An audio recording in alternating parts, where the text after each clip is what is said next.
ary dia resika fitirafatanana izany rianadrenisika izy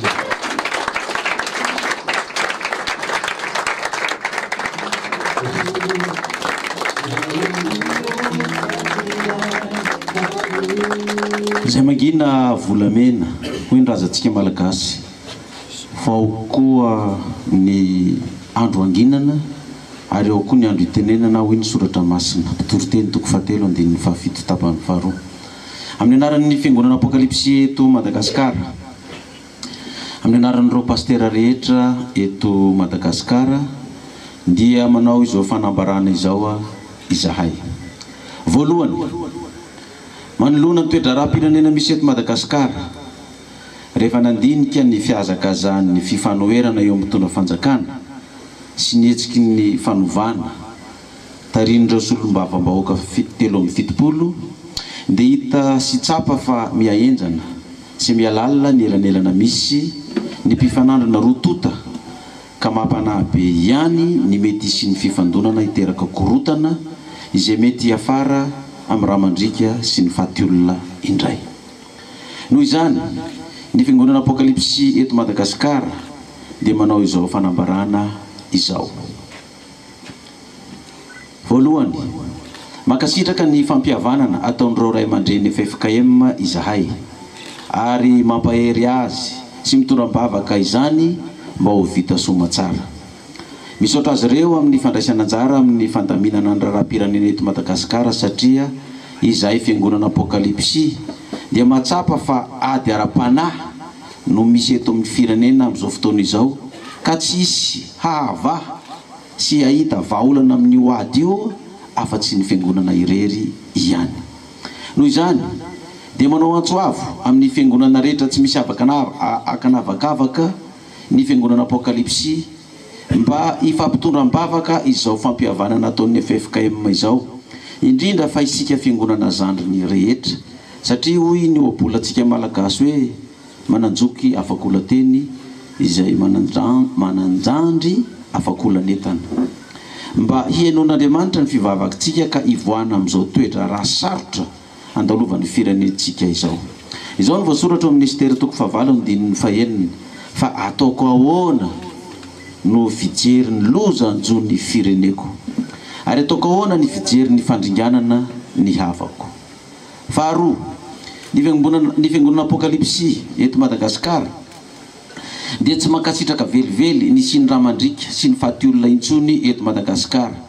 fa efa betsaka izay raha latsaka izay sy ny fatyolona teto amin'ity firenentsika malagasy ity izay nanomboka tamin'ny fanjanahantany tolon'ity tandrazana 770 roa amby 770 raiky amby 770 roa sy roa arivo 7 sy roa arivo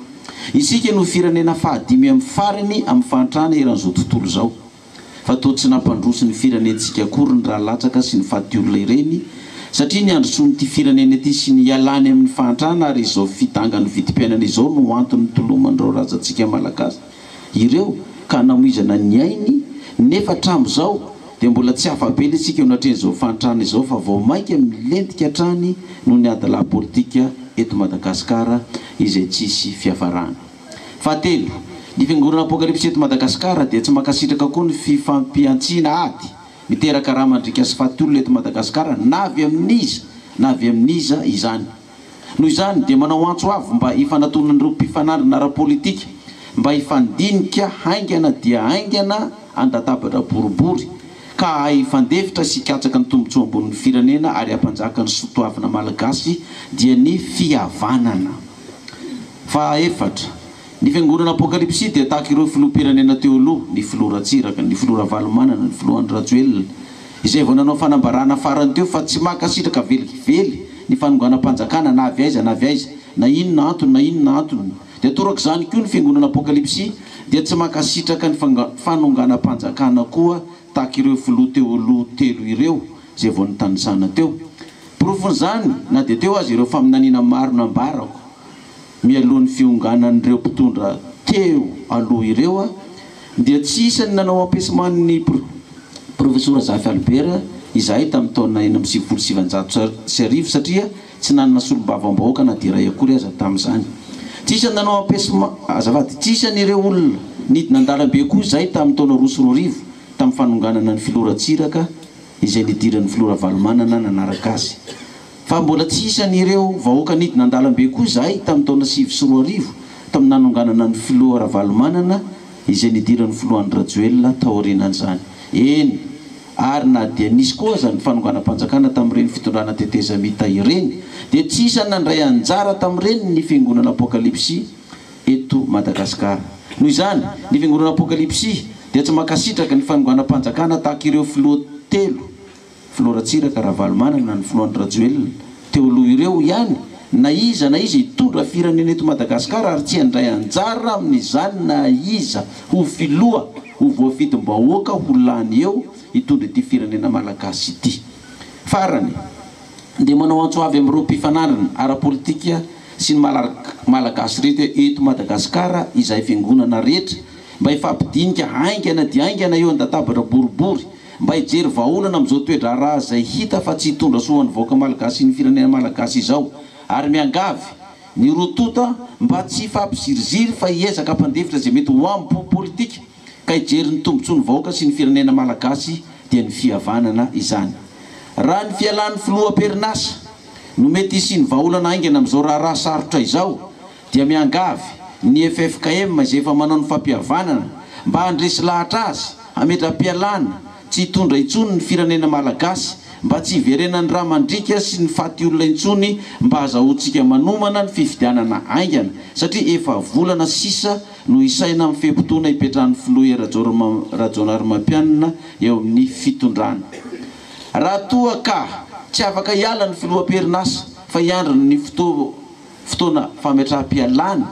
araka ny voalazan'ny lalam-panorenana, fa 2 volana alohan'ny fifidianana no tsy maintsy hametra-pialana ny filoha perinasa raha ohatra ka hirotsaka ho fidiana izy, dia anjarany FFKM indray ny mandresy lahatra ireo solombavam-bahoaka mitolona ho an'ny fanovana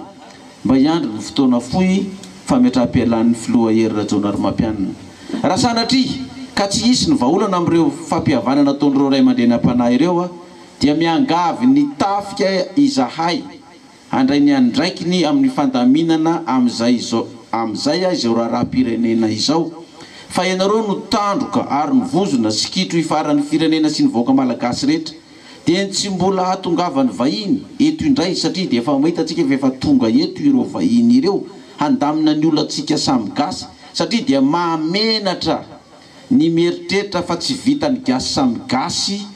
ny mandamina ny olon'ny fireneny raha tsy hidirany vahiny, na dia efa hita antsika malagasy hatrany ny fitsabahany vahiny eto amintsika tamin'ireny tolom-bahoaka ny afara tamin'ny fanonganam-panjakana ny fandimby ireny, satria tsy nety ny fanaraka na ny fandefitra mihitsy ireo mpanao politika atsika teto Madagasikara ireo, dia voatery ireo vahiny ireo no niditra antsetra teto amintsika handamina ny raharaha tokantranontsika. Mahamenatra satria isika malagasy mpanao politika no lasa mandeha indray no mitady vonjy any aminy mba handamina ny raharaha-pirenenantsika eto rehefa tsy mahita vahaolana isika, dia omena tsiny ary ve ireo vahiny ireo raha tonga eto amahany olona ny gasy. Isika koa efa mpikambana ao anatin'ny ONU SADC, mahamenatra raha izany no mbola hiverina eto amin'ny firenentsika malagasy. Ny ireo aton-javatra maro voatanisareo ary dia ny fiangonana apokalipsy eto Madagasikara dia mitondra-bavaka manokana mba hahita vahaolana haingana ny malagasy rehetra hivoahana amin'izao krizy eto amin'ny firenena malagasy izao. Mankahery ny FFKM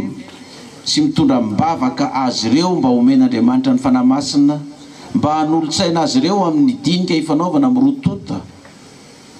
mpifanandrana, mba hitany marimaritra iraisana sy ny vahaolana maharitra, mba hialana amin'izao toetra raha politika eto Madagasikara izao haingana dia haingana, mba tsy hiverenana izany intsony ka hiadanany ambany lanitra. Masina ny tanindrazana, sambatra ny firenena izay tahaka izany, eny ny sambatra ny firenena izay manana ny Jehova ho Andriamanina. Salamo 750 natao teto Antananarivo 9 May 2022. Saotra tompo.